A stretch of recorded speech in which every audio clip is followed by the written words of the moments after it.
Hey everyone, and welcome to the show.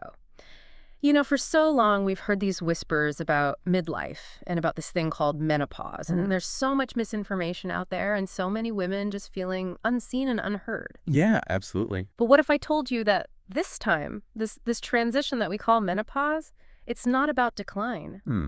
What if it's actually a surge forward, a surge towards self-discovery and well-being, Yeah, and even, a richer sense of pleasure? absolutely. Yeah. I think it's time we really rewrite that narrative. Yeah. It's not an ending, it's an evolution. Yeah. And understanding it is so key to thriving. And that is exactly what we're going to do in this deep dive today. Yes. We are going to explore women's midlife health and wellness, and we are going to do that using this incredible book, dare I say it, by Naomi Watts and Dr. Mary Claire Haver. Great book. If you're finding these conversations valuable, hit that like button and subscribe for more deep dives, and be sure to check out the link to Dare I Say It on Amazon in the description below. And, one of the things that I found so compelling about this book is the way that it weaves together Naomi's personal journey with Dr. Haver's medical expertise. Yeah. It gives you both that lived experience and the science backing it up. Yeah. It's so important to have both of those. It really is. So we're going to unpack some of the core themes from Dare I Say It and some really surprising insights that I think will help you really grasp what this stage of life is all about. Right. And, what's particularly interesting is that, dare I say, it really pulls back the curtain on the societal silence Yeah. and all this sort of misinformation that has surrounded menopause for so long. Yeah. And we're going to be talking about all the empowering truths and the fresh perspectives this book offers. Okay, so let's dive right in. Naomi Watts, she bravely opens up about her own experience. And one of the things that really struck me is she realized she was in perimenopause in her mid-30s. Wow. That feels early to me. Yeah. What is the typical time frame for perimenopause? So that's a really important point you bring up because it can be so variable. Okay. But while the average age for menopause itself is around 51 perimenopause, that transitional phase can begin in a woman's 30s. Okay. It's more common in the 40s, but, certainly Naomi's experience shows that it can start earlier. And, these irregular periods and night sweats that she describes, those can be some of those first clues. It makes you wonder why we don't talk about this more openly, like when we think about sex education or even family planning. So much of the focus is on fertility, right? Absolutely. The beginning of their reproductive journey. But menopause, which is, the natural conclusion of that journey, is often just absent from these conversations. I think you're absolutely right. And it really gets to the heart of how our society views women's bodies and their reproductive health. Yeah. Historically, there's been such a strong emphasis on a woman's childbearing years. Yeah. And that kind of leaves women feeling unprepared for this major life transition that is menopause and feeling like it's something that needs to be endured in silence. Yeah. And Naomi also touches on the pressure, especially in an industry like Hollywood, Right. around admitting your age and moving beyond this very narrow definition of desirability. Absolutely. And she mentions this term unfuckable, Oh my gosh. Yeah. which is just so awful and so derogatory and really speaks to this ageism and sexism that women face.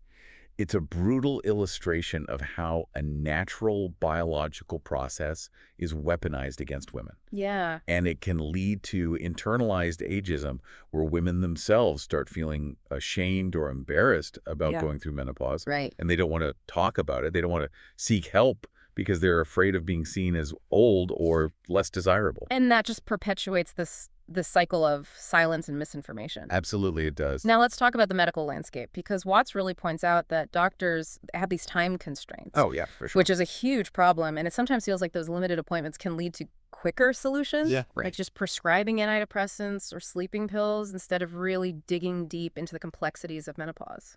You're absolutely right. And, in a system where doctors have such limited time to see their patients, Yeah. it's hard to really address these really complex issues like menopause, which can present with so many different symptoms. Yeah. And so sometimes it ends up being this focus on treating individual symptoms rather than really looking at the root cause, which are the hormonal shifts.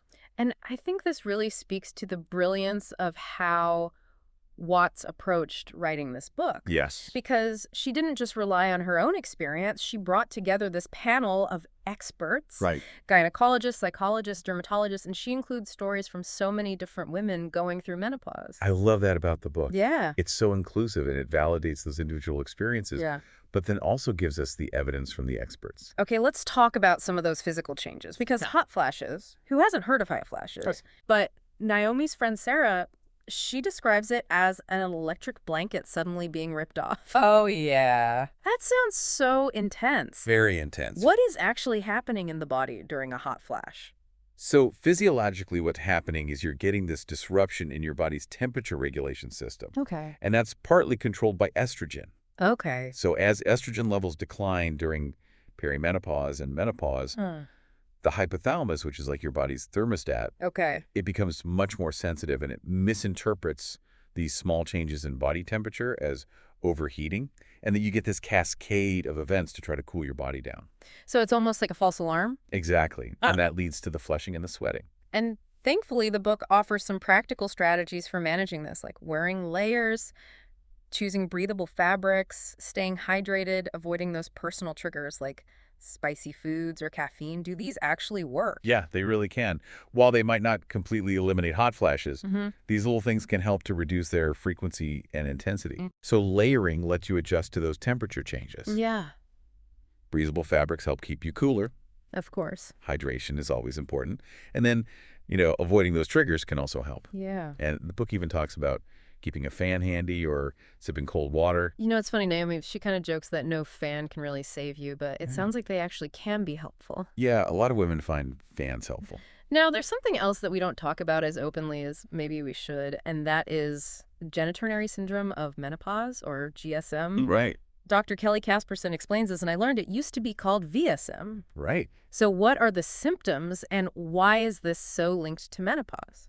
So it's really important to talk about GSM because it can really impact a woman's life. Yeah. And as you mentioned, it used to be called vulvovaginal atrophy. Right. But the new term GSM is more encompassing because it recognizes that these changes affect not only the vagina, but the vulva, the urethra, and the bladder. Wow. And again, the main link to menopause is this decline in estrogen levels. Okay. Estrogen plays such an important role in keeping all of these tissues healthy, elastic, and lubricated. And when estrogen declines, these tissues become thinner, drier, and more fragile. And that can lead to? And that can lead to burning during urination, increased urinary frequency, recurrent UTIs, pain during intercourse, vaginal dryness. It's really surprising to me how many women don't connect these issues to menopause. I know. Even years after maybe their hot flashes have stopped. Why do you think this disconnect exists?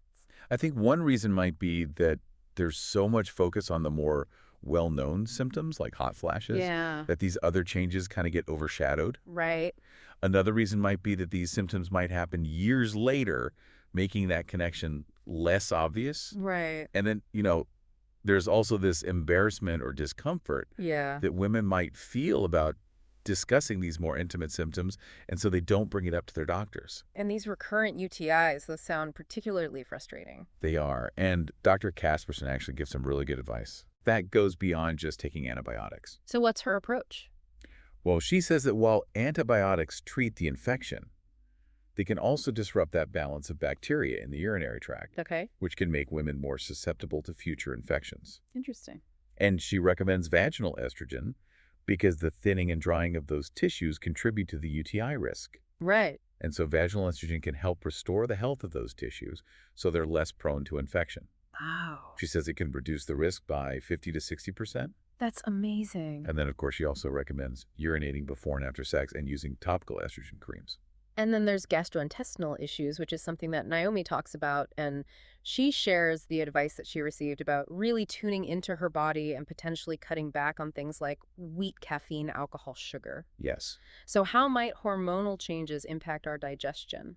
So hormonal fluctuations, particularly the decline in estrogen, can really affect our bodies in many ways. And that includes the gastrointestinal tract. So some women might experience changes in digestion, increased bloating, or sensitivities to certain foods during this time. Okay. And while we don't know exactly why this happens, It's thought that estrogen might play a role in gut motility and inflammation. Interesting. So Naomi's advice to really listen to your body and identify those trigger foods that might be bothering you is really smart. And the book also mentions that a high-fiber diet and probiotics might be helpful as well. Yes. And then there are the changes to our skin. Naomi, she talks about experiencing itchy skin. Yeah, And she learns that that can actually be linked to estrogen loss that's right. because it causes dehydration throughout the body. Estrogen is really important for skin hydration and collagen production. And when estrogen levels decline, the skin can become drier and thinner and more prone to itching. So that's why a lot of women find that they have to change their skincare routine during midlife. Exactly. They might need to start using more moisturizing and gentle products. You know, one thing I really liked in the book was this idea of having a one-stop shop for menopause-related self-care products. That would be so helpful. Because it feels like there's this desire for convenience and for feeling understood. Yeah, and feeling like your needs are being met Right. during this time. And rosacea gets a mention, too, as another common skin issue that can flare up. Yes, rosacea can definitely be triggered by hormonal changes. So what's the best approach to managing these skin changes? I think the most important thing is to use gentle, fragrance-free products Okay. because skin can become more sensitive during this time. Yeah. And for specific conditions like rosacea, you should always consult a dermatologist. Yeah. But in general, focusing on hydration with a good moisturizer, Yeah. protecting your skin from the sun, Of course. avoiding those harsh ingredients. Those are all good steps. And even our hair can be affected. Right. Hair loss is something that a lot of women experience, and it's interesting that the book points out that this is not just a cosmetic issue. They can often have dermatological roots. Absolutely. So hormonal changes can impact hair growth Yeah. and can lead to thinning or increased shedding. Right? And then, nutritional deficiencies like low iron can also contribute to hair loss. Right. And Dr. Engelman makes a really good point that hair loss can actually be more emotionally distressing for some women than a skin cancer diagnosis. Wow. Because hair density tends to decline naturally with age. Yeah. And so using gentle shampoos and avoiding those harsh treatments can help maintain hair health. And then finally, sleep disturbances. Yes. A huge topic. Dr. Suzanne Gilbert-Glenz, she talks about how sleep deprivation can impact mood. And I think we've all experienced that. For sure. What are some of the reasons why women experience sleep issues during menopause? So it's a multifaceted issue. Those hormonal shifts themselves can disrupt your sleep patterns. Okay. And then hot flashes and night sweats can wake you up. Of course. And then beyond that, you can have anxiety, mood changes, and even an increased risk of sleep apnea and restless legs syndrome. So Dr. Susie Burdish, she makes this really important point that a lot of women are just told that sleep problems are just a normal part of menopause and that there aren't really any solutions. Right. That's so frustrating. It's so invalidating, Yeah. to be told to just live with it. Right. And the book really emphasizes that. Right. While these changes are common, Yeah. you don't have to just accept them. Right. It's so important to establish a good sleep routine, create that relaxing environment, avoid screens before bed. Right. And the book even talks about cognitive behavioral therapy for insomnia. CBTI. CBTI is a really effective long-term strategy. Okay. They also talk about sleep aids, Yeah. but with the word of caution, because those can have side effects in interactions. Yay. And Naomi even shared her own experience with Ambien. So the overall message is to prioritize sleep and to try different strategies. Absolutely. And to limit alcohol, which can really disrupt your sleep and make other menopausal symptoms worse. Right. So we've talked a lot about the physical aspects of menopause. Now let's move into the emotional and mental landscape. Okay.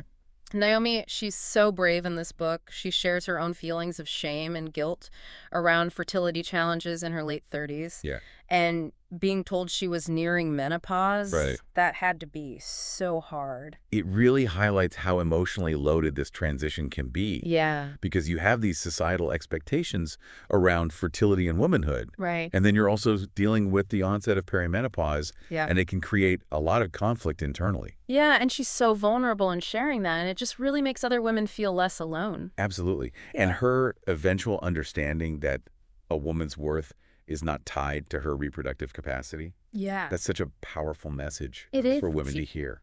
So Dr. Suzanne Gilberglins, she talks about the emotional ups and downs that can happen Oh, yeah. during perimenopause Okay. because of those fluctuating hormones. Right. It must be so frustrating to feel like your emotions are out of control. It really can be. And the reason that happens is because these hormonal fluctuations, especially those changes in estrogen and progesterone, Yeah, they impact the neurotransmitters in the brain that regulate mood. I see. And so that can lead to irritability, anxiety, sadness, difficulty concentrating. It really is an emotional roller coaster. It is. The book also talks about how sometimes doctors will just prescribe antidepressants for anxiety and depression during menopause. Yeah. And sometimes that's because of the time constraints that we talked about. Right. But it also has to do with this focus on the monoamine hypothesis in mental health. Yeah. What are some alternative perspectives offered in the book? Well, Dr. Vora talks about the difference between what she calls false anxiety Okay. and true anxiety. Right. So false anxiety is anxiety that's caused by things like unstable blood sugar, Hmm. too much caffeine, Hmm. not enough sleep alcohol consumption. Right. And so addressing those lifestyle factors Yeah. can really reduce those anxiety symptoms. So true anxiety would be more of a deeper issue. Right. It might be something that needs to be explored through therapy or other means. So it's about looking at the whole picture, Yay. not just treating the symptoms. Right. And those practical strategies for addressing false anxiety, stabilizing your blood sugar, cutting back on caffeine, prioritizing sleep, Yes. those are things we can all do. Absolutely. And there's this line in the book that I really love about crying being free therapy. Yes. It's so true. It is. We need to let ourselves feel our emotions. Absolutely. And Naomi's own journey, she was initially hesitant about therapy, Yeah. but she eventually embraces it. Yeah. And she also starts meditating and journaling. Yeah. It's all about finding those healthy outlets Yeah. for processing our emotions. Okay, let's talk about the brain, because the book delves into some really fascinating research here. Yeah. Dr. Pauline Maki and Dr. Roberta Diaz-Brinton, they highlight the differences between male and female brains, Right. and they really challenge this idea that hormones don't have a significant impact on brain function. Yes. And their work emphasizes that the female brain is very responsive to hormonal changes, Okay. especially estrogen. Okay. And Dr. Mosconi, she looks at the impact of menopause on the female brain, and specifically the memory changes that women experience. Right. But she also found something really encouraging. What's that? Estrogen-only hormone therapy that started in midlife is associated with a reduced risk of Alzheimer's disease. That's huge. It is. So the book also mentions that early menopause before the age of 45 can be a risk factor for cognitive decline. Right. So it's important to think about menopause when we're talking about brain health. Absolutely. And the book recommends regular checkups, Of course. managing metabolic health, Yeah. maintaining cardiovascular health, Yeah. and even considering that gut-brain connection. Right. And it's important to talk to your loved ones about what you're going through, Yeah. because forgetfulness is very common during this time. And it can be so disconcerting. It can be, and that's why they call it brain fog. But it is common, and it's often linked to those hormonal shifts. Okay, let's talk about hormone therapy, or HT, which is also known as hormone replacement therapy, or HRT. Yes. Naomi talks about her initial feelings about hormones, and she was confused Right. and even scared. And I think a lot of women feel that way. Yeah, I think there's been so much conflicting information out there So much. about HRT, Yeah. and the book does a great job of presenting the current research. Yeah. And it turns out that the link between HRT and breast cancer is much weaker than we used to think, Okay. especially for certain types and routes of administration, like vaginal estrogen. Dr. Kelly Casperson is very clear in the book. She says that vaginal estrogen is incredibly safe for most women, even for women with a history of breast or uterine cancer. Right, although it's always a good idea to consult with an oncologist in those cases. Yes, of course. But Dr. Sharon Malone really highlights the quality of life improvements and the potential health benefits of HRT, like a decreased risk of type 2 diabetes, hip fractures, UTIs, and even a decreased risk of breast cancer for some women who use estrogen-only therapy. It's amazing that these benefits aren't talked about more. I know. And the book talks about the Women's Health Initiative study. A WHI study. Right, and how those results were often misinterpreted. And that study involved older participants who are already at higher risk. And Susan Dominus's New York Times article Yes. really brought attention to this underutilization of menopause treatments, Yeah. including HRT. And the book shares all these positive stories from women who have used HRT. Right. They talk about improvements in vaginal health, continence, mood, sleep. It can be a real game changer. So Dr. Jen Gunter explains the different types of estrogen that are available, like estradiol, which is bioidentical, Yes. and conjugated equine estrogen, which is Premarin. Right. And she explains the difference between synthetic and bioidentical hormones. And she cautions against compounded bioidentical hormones. Because those can be unpredictable. And she recommends checking out the North American Menopause Society guidelines, NAMS guidelines, if you want reliable information. Yes. You know, it's interesting because there have been reports recently of HRT medication shortages. Yeah. And some people are seeing that as a positive sign I know. because it means that more women are seeking treatment That's right. and taking control of their health. That's right. So the book also talks about the different ways that HRT can be delivered. Right. You know, patches, gels, pills, creams, and rings. Right. And it really depends on your individual needs and preferences. So Dr. Rocio Salas Whalen gives this great piece of advice. What's that? She says that before you even make a doctor's appointment, Yeah. ask if they prescribe HRT. Yeah. That's a really good tip. Because it'll save you time. Right. And you'll know that you're seeing a provider who's knowledgeable and comfortable discussing this. Right. So finding a menopause-savvy doctor is so important. It really is. Okay, let's talk about weight gain and nutrition during midlife. Because Naomi shares her own experiences with weight, you know, as a model, and she talks about the importance of having a healthy relationship with food, Yes. not focusing on restrictive dieting. Right. And Dr. Mary Claire Haver, she shifts the focus away from calorie counting. Yeah. And she focuses more on the overall nutritional needs of menopausal women. And she talks about the importance of protein. Yes, protein is so important. Right. And her research shows that a higher protein intake is actually linked to lower rates of frailty in older adults. So it's not just about cutting back. Right. We also need to make sure we're getting enough of the good stuff. Absolutely, like complex carbohydrates. Yes, the good carbs. Right, those are the carbs that are rich in fiber and antioxidants and vitamins. And we want to minimize those bad carbs. The simple sugars. The simple sugars. Right, those give you those energy crashes, and they don't have a lot of nutritional value. And I found this so interesting that the book talks about how fat storage shifts during menopause. Yes. So it moves from subcutaneous fat to visceral fat. Right. So why is that significant? So visceral fat is the fat that surrounds your internal organs, Okay. and it's metabolically active, and it increases your risk of things like high blood pressure, type 2 diabetes, and heart disease. So the book recommends increasing your fiber intake to help manage that. That's 25 to 32 grams a day. Okay. And probiotics get a mention too. Yeah. Probiotics are really important for a healthy gut microbiome. Right. And that plays a role in digestion, nutrient absorption, and even immune function. So they recommend probiotic-rich foods like plain Greek yogurt, kimchi kombucha. Yes, Yeah. but be careful of the added sugars in some of those commercial yogurts. Right. And you can also consider a supplement if you're not getting enough probiotics through your diet. And it's so good that the book talks about moving away from BMI as this like sole indicator of health. Right. And highlighting the waist to hip ratio. The WHR. The WHR is a more relevant measure. So WHR gives you a better idea of fat distribution, particularly that visceral fat around your abdomen. And a higher WHR is generally linked to a greater risk of heart disease and diabetes. So let's move on to exercise and movement. Naomi, she talks about how she's still committed to exercise, Yes. but she's mindful of past injuries and her motivation has shifted. Right. It's not about looking a certain way anymore. Exactly. It's about strength and well-being and the joy of movement. I love that. And the book mentions that doctors recommend cardio during menopause for mental health, sleep, and overall fitness. Right. And it can help counteract that weight gain around the middle that some women experience. And Naomi shares this great story about going to a yoga class Oh, yes. with younger people and feeling this newfound body confidence. I love that story. She calls it her Benjamin Button stomach. Yes. But it's about exercising for you, not for anyone else. Well, the joy of it. Right. For your health. And, you know, the book poses this really great question. What's the alternative to aging?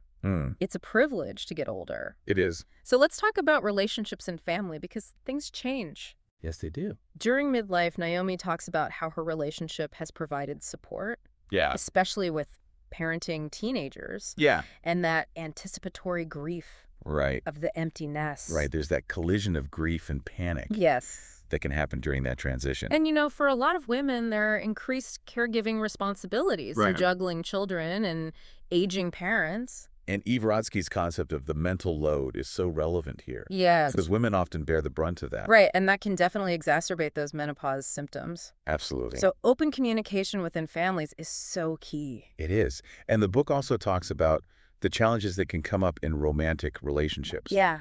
Where partners might be dismissive of those menopause symptoms. Right. And Dr. Pressman emphasizes that we need at least one loving relationship in our lives. Yeah. Whether it's romantic or platonic, for our well-being and longevity. And she talks about the 5 R's of healthy relationships. Right. Relationship reflect, regulation, repair, and rules. Okay. And she says when you're talking to your family about menopause, name it. Just name it. Yeah. So you can avoid those misunderstandings. Yeah. And Naomi also talks about being your own medical advocate. Yes. And she draws on her experiences in childbirth. Right. And the book gives us these really great tips for Yeah. talking to your doctor. Like be prepared to talk about your sexual concerns. Yeah. Your birth control history. Any medications or supplements you're taking. Right. And be proactive about asking about hormone therapy. Yes. Finally, let's talk about meaning and purpose in midlife, because this is such a rich topic. It is. Chip Conley's research on the U-curve of happiness Right. is so encouraging because it shows that life satisfaction often dips in midlife, Yeah. but then increases in the years that follow. It does. And Becca Levy's research on the impact of a positive mindset on aging is so inspiring. It is. So the book really reframes midlife as a transformation. It's a chrysalis. A chrysalis, yeah. It's a time for self-discovery Yeah. and vulnerability. And there's no room for nonsense at this point in our lives. No. So menopause is presented as this potential true age of liberation. Yeah. The kids are grown. All the kids are gone. You have more time for yourself, Yes. whether you're in a relationship or single. It's about identifying those core values Yes. that are beyond family and health. Authenticity, curiosity, Yes, community. and living in alignment with those values. Right. And letting go of the need to conform or to be held back by those insecurities. Yes.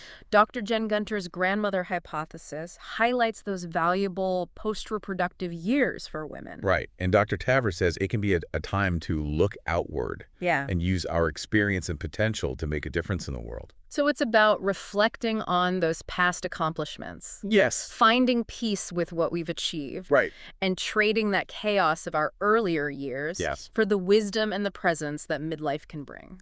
And the book ends with such a beautiful reminder. What's that? Take care of yourself. You've earned it. Yes. You deserve it. So thank you so much for joining us for this deep dive into, dare I say it, Yeah, this was great. we've only just scratched the surface of this book. There's so much in there. So tell us, what was your favorite moment from our conversation? Yeah. Or what was a surprising takeaway for you? Let us know in the comments. And please share this deep dive with any women in your life who might benefit from this information. Yeah, spread the word. Thank you so much for tuning in, See you next time. and we'll catch you next time for another deep dive. Bye.